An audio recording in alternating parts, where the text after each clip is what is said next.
Hello and welcome to the channel. Today we're going to be talking about two microphones that really are the go-to when you want to mic up a guitar amp, at least in my opinion. I am of course talking about the Shure SM57 and the Sennheiser e906.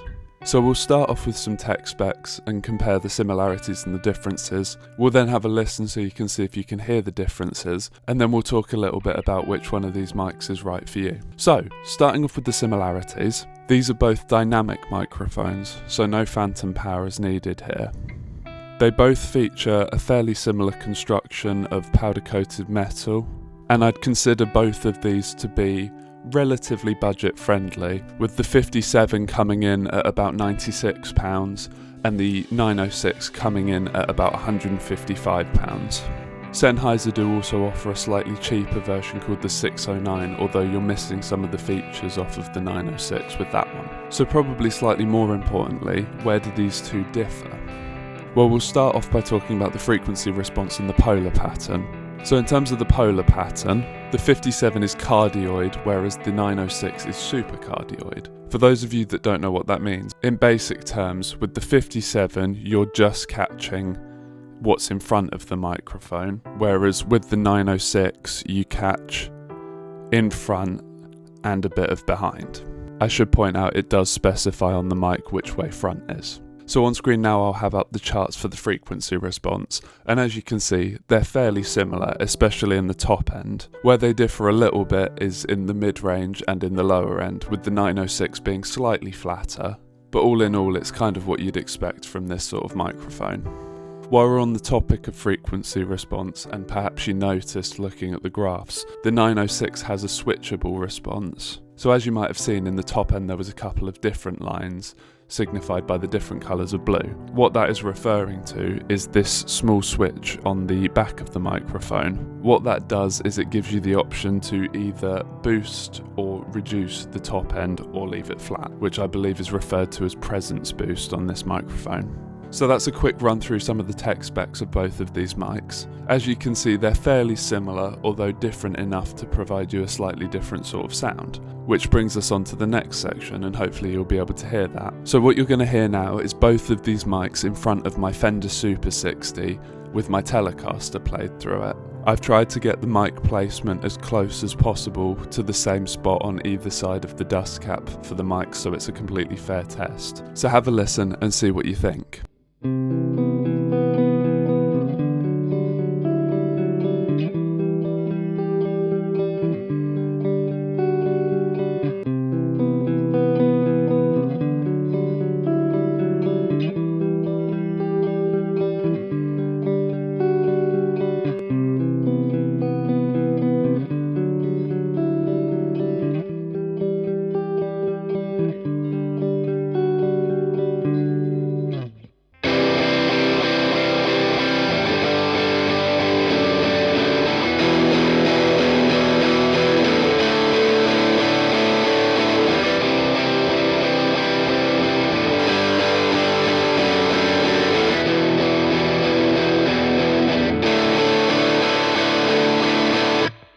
So there you go, let me know your thoughts on how it sounds in the comments below. But to my ear, the 906 is more mid-rangey and slightly fuller sounding, whereas the 57 is slightly brighter and has that rattle that sometimes you hear people talk about. I think it's a lot more apparent on the distorted tones especially. With the 57 you get a lot more top-end fizz than you do with the 906. Now I find that because of this, actually these mics make a really good pairing together, and that's part of the reason I'm talking about them together in this video. So I'm going to play you the same clips again, but with both of the mics blended together.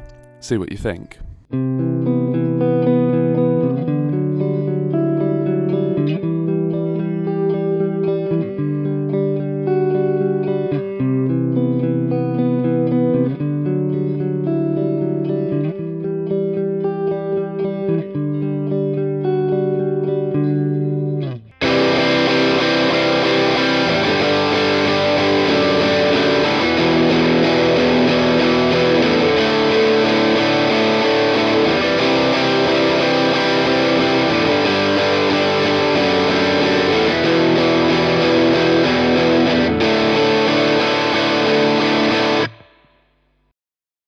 So there you go, that was both mics together, and really that brings me on nicely to the question of which one is right for you. Now my opinion, it's probably fairly obvious by this point, is that if you can afford to, you should just get both. Because for double tracking guitars and getting a slightly different tone out of each of them to then blend together works really nicely. If you can only afford one, then I think it entirely depends what you're going for. The 57 is especially popular in genres such as metal and hard rock, and other genres where generally you're using higher gain, and in the past that's what I've used them for. So my thought would be, really, if you're using a lot of high gain, maybe go for the 57, and if you're using cleaner tones, the 906, as you get that nicer bass response. But both of these are great mics, and like I said, if you can afford them both, they work really nicely together, and they'll be great tools for your studio.